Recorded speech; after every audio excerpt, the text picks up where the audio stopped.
Reka nongere ngwikaza amaze gukora subscribe kuri channel ya YouTube YAMBI TV official ndetse nawe udukurikira muri byo utarakora subscribe ariko mukaba mukunda inkuru ndetse n'ibiganiro dukomeza kugenda tubagezaho. Niba wivugiye 18 cy'inkuru uko nazinutswe urukundo uri ko cyarangiye ubwo Breze yari yataye umutwe kubera Sylvia yaramaze gufata amaze gusambana amaze kumuca inyuma hanyuma no kujya ku kazi bikanga mu gihe yageragezaga rero gusaba uruhushya yimenyesha boss yuko afite ikibazo. Debora akaba ari we ubimenya hanyuma rero Debora agashega akavuga yuko agomba kuza kureba icyo Breze yabaye kuko nyine yamukundaga bikomeye cyane. Ese Debora yarahageze byagenze bite? Reka dushire amatsiko twumva igice cya 19 cy'inkuru nkibutsa kureba munsi yayo ukareba ahari butukonetse ijambo subscribe ugakandaho ugahita kumenyetso kw'inzogera gahita kaza ku ruhande kugira ngo dushyiraho igice cya 20 uzahita wakira ubutumwa bugufi ukumenyesha uko kigezeho ugahita ucyumva.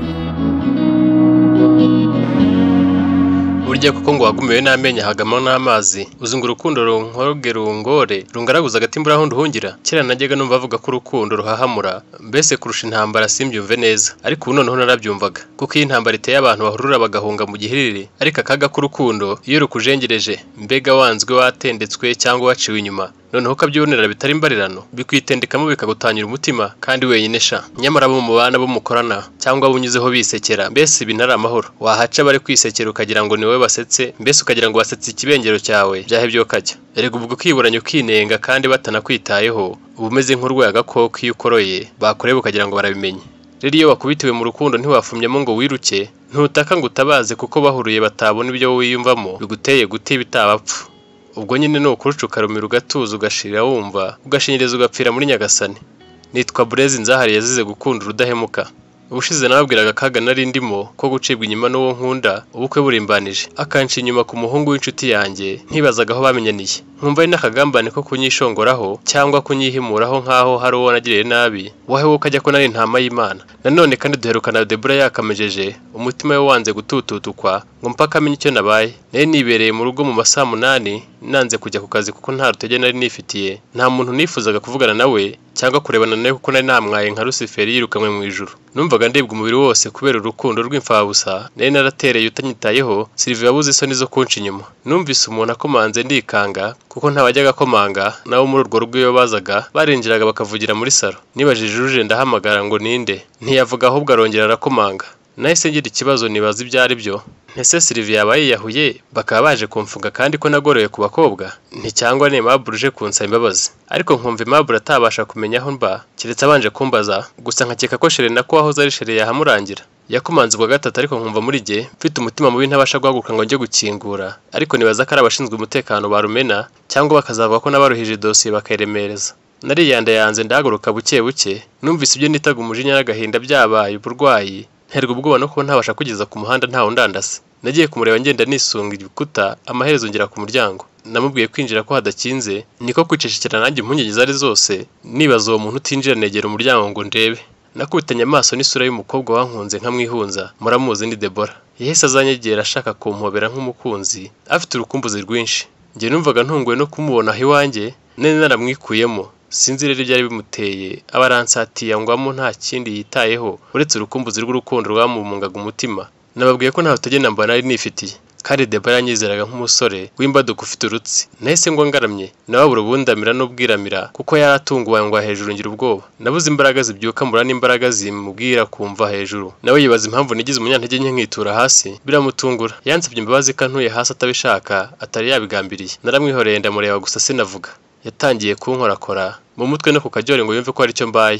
Mubaza ikimuteye gutinyuka kuzi wanjye atabanje kunsaba uburenganzira. Ambwira ko urukundo rudasaba uruhusa kandi ko umutima ukunda utabuza gukora icyo ushaka. Ambwira ko yamenye ko ntameze neza agira impungenge yibaza icyo nabaye. Namubwiye ko atemerewe kumpangayikira bivuganira akaje kakwiye kwita ku bimureba ibitamureba akareba hirya.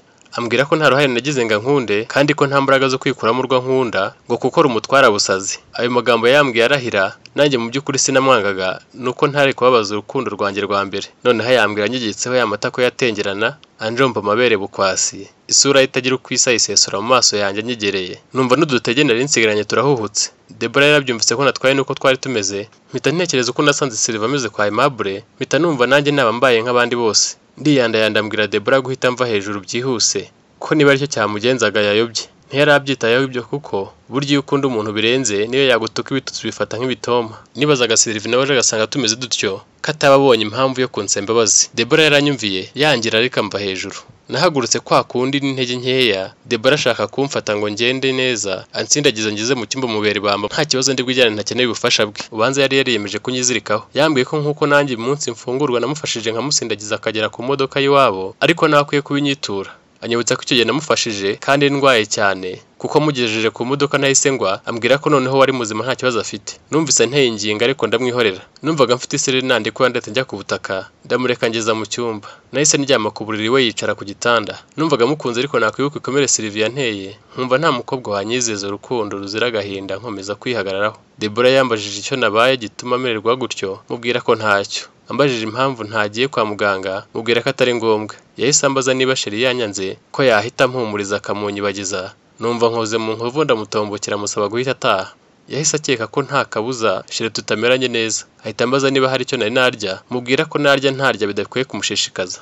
Yahise ahaguruka azenguruka inzu yose, numva kubaganya ibintu byose agezeho. Ageze ku masafuriya n'ibisorori asanga biherukamo ibiryo nk'ejo bitanogeje. Ambwira ko amenya impamvu mfite intege nkeya. Yahise akora ibyihuse ateka. Yambazaho ibintu biri n'ibindi ari kugenda akenera, nkamucecekana nkamwihorera. Yirwanaho yishakira n'amafaranga mu ikofi yanjye. Naramwihoreye amaherezo arahisha. Yahise yaruranzana ibiryo ngo ndye, mbanza kwizigiza. Ambwira ko nshatse narya kuko atabitekanyemo urukundo rwe ku buryo nabirya nkamukunda, kazategereza mpaka numvise ko nkwiye kumukunda. Yanyigingiye kurya ngeze aho numva nta mpamvu yo kwanga ibiryo, noneho mbihereye iwanjye. Narabyutse nkoramo gake gake kuko apeti yo yari yashiriye kwa Ayambwira mfatirayo Sheri wanjye bamaze kuryamana. Debora yamaze kungaburira afata umwe yarakubura no mu nzara hatorosha. Yarangije amasuka aranyegeraho ndyamye, ambaza igihe nzazira mu kazi mubwira ko ntacyo nzi, ambaza igituma ntamukunda mubwira ko abakobwa nabahaze, ati na serivisi waramuhaze. Numva ameze nk'unjombye igikwasi mbese nkubitiye mu cyico. Yanyegereje nk'ushaka kunkoresha amakosa kuko yibwiraga ko byatuma mukunda kurushaho, ariko ndabyanga ndamusezerera arataha. Nasigaye ntangajwe n'ukuntu Debora yihambira. Natekereje uburyo ntekeye kandi ahubwo ari njye bakamutekeye. Numva urukundo si ikintu, umwana wa boss. Hagati yanjye na Sylvie ndetse na Ayambwira harimo umutuzo nk'uwo mwirimbi. Ntitwavuganaga. Sylvie nawe yari ari kujya mu kazi byari byamugoye, yarayobewe igisobanuro yaha ibyamubayeho akumva ari agahomamunwa. Yatekerezaga Ayambwira nk'umugome, uruharwa kuko yamukoresheje amahano yanteye kumuzinuka burundu. Niko ko yibwiraga ko ibyanjye nawe byarangiriye hariya. Yumvaga adashaka no kumbona kuko nari nk'igitabo yasoma mu byo yakoze. Kuri njye yumvaga ari umuhemu uwagambaniye urukundo ruzira uburyarya namuhaga. Ntiyiyumvishaga ukuntu irari ry'akanya gato rimutesheje ikuzo rikamwambura umunezero yari yaravimviriyemo, akabaho mu gibuka bwari burimbanije. Byari nko gusanga inkono y'ibiryo iri kubira itogota ukayitera ishoti ikirenga nk'epfiriye. Ayambwira ntiyari azi icyo agiye gukora, niba ari bumpamagara akansaba imbabazi, niba arazisaba Sylvie. Mbese byari byamujujubije yabuze icyo akora n'icyo areka. Yari ari mu cyeragati. Ari Ayambwira cyane cyane Sylvie bagerageje kumpamagara kenshi ndabakupa ndaruha, ngeze aho nkuraho telefone kuko n'ubutumwa bugufi Sylvie we yanyandikiraga bwari bumaze kungeraha. Kuko haburaga igihe gito rero ngo tubane, bene wacu bambazaga impamvu ntasohora inyandiko z'ubutumire, bikambabaza shaho. Nkasubiza ko biraba vuba kandi ko n'ubundi amakuru numva bayafite, icyakubwira ukuntu mu mutima wanjye nabaga numva ameze. Na Sylvie ntibyari byoroshye ku ruhande rwe. Wiyo hari uwabimubazaga kuri telefone yahitaga amukupa, na nyina ntiyashakaga kumuvugisha. Yumvaga byari kuba byiza iyo atavuka. Iyo hari uwo bahuraga imbona nkubona akamubaza iby'ubukwe, yahitaga aturika akarira bakibaza icyabaye bikabayobera. Aho yabaga ikabuga nibo bonyine ari bazi ko ubukwe bwapfuye, gusa ntibari bazi impamvu nyirizina kuko Sylvie yari yayibahishe. Ababwira ko n'abatazi icyatumye mwanga, ko yagiye kubona akabona ndamwanze. Yari yaramaze kwiyakira ko tutazabana, ariko kandi akazira umuntu bimubaza. Sylvie bimurenze atakibasha kwihangana, yumva icyo asigaje ari ukwipfira akavaho, ntagumye kurusha isi ahubwo abisa bimereye neza. Nta bundi buryo bwashobokaga Sylvie ari guhuriramo nanjye kuko namwihunzaga. Byarayoberanye Sylvie yiyemeza kuza iwanjye. Yahenze ari muri weekend araza asanga ndimo kumesa imyenda, yagendaga aseta ibirenge nkubise amaso amarira yamubaga hafi. Arirayo kwarika ariko sinari mbyitayeho kuko nta cyari kumusubiza agaciro namuhaga mbere. Yahereye muri ayo masaha inanyinginga, ariko mubera ikasha abona narahindutse bikaze, ariko ntiyacika intege. Aguma kunyinginga nibura ngo mubabarire, wenda simukunda ariko nibura muha imbabazi. Ukwezi kose kwaragiye kurihirika ntacyo ndavugisha Sylvie. Iwacu bansabye kujyanayo na Sheri bakagira ikiganiro kirambuye bakamumenya kuko ubwashize bendaga kumukuramo iyo kotsa. Nababwiye ko ataza niba bashaka kumugira nabi nk'ubushize, erega ubwo nari mbonye iturufu yo kurisha ngo bataguma kuntesha umutwe ngo ninze kubereka umukazana, nkababwira ko nzamubazanira ikindi gihe. Ubwo ko Sylvie yanyirukagaho ni nako Ayambwira yamwirukagaho nawe amwinginga ngo yemere baganire ku byabaye basabana imbabazi, ariko Sylvie akabibamba. uko kwezi kose Aimable nawe warahuye n'igikomere mu rukundo nawe ntiyatuje kuko yumvaga yampemukiye kandi mugenzi we yishe ubukwe bwari buhiye ariko yakwibuka ko Silver we yari yategereje igihe kirekire bikamukora gushaka kumva yigumira mu mahanga kuko nanjye nari narataye umutwe byandenze numvaga habura gato nkiruka ku musozi nako mu mujyi gusa nyine nihagaragaho bya kigabo ariko nagira mu rugo ngasubira ko kanjye ntabwo numvaga ukuntu ubukwe bwacu bwapfa n'imyaka tumaranye nareba inzira y'ibizigu yuzuye ibizazane twazengurutsemo nakwibuka uko twiyerekanye mu miryango nareba ukuntu namunambye hose niteza umwana wa bosi nkibuka ukuntu yandwazaga ngemuriye ndwaye kandi mfungiye kwa muganga nkumva namubabarira ariko nakwibuka umutungo wanjye yatagaguje nkumva nkwiye kumuzinukwa burundu uko kwezi twamaze tutaravugana niko kwari uko gufata irembo no gusohora impapuro z'ubutumire bw'ubukwe nafashe umwanya ndatembera ngira ngo nduhuke mu mutwe hari hafi aho mu gace ntuyemo nca ahantu hari habereye igiterane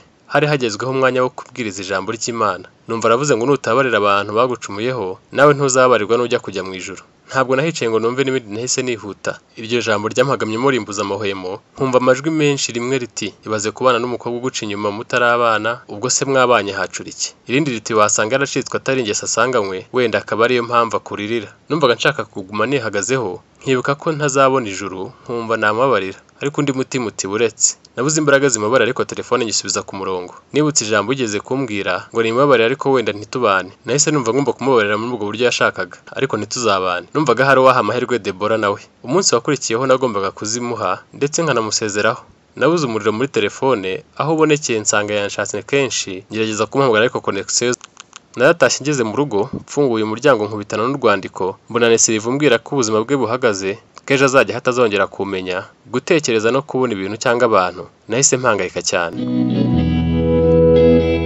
reka nkubwire icya 19 cy'inkuru uko nazinutswe urukundo arahakirangiriye niba hari amatsiko usigaranye uko byaje kugenda wowe icyo usabwa gusa ni ukureba munsi y'inkuru ukareba ahari butukura ndetse ijambo subscribe ugakandaho ugahita ukora no akamenyetso k'inzogera gahita kaza ku ruhande kugira ngo udashyiraho igice cya 20 uzahita wakira ubutumwa bugufi bukumenyesha yuko kigezeho ugahita ucyumva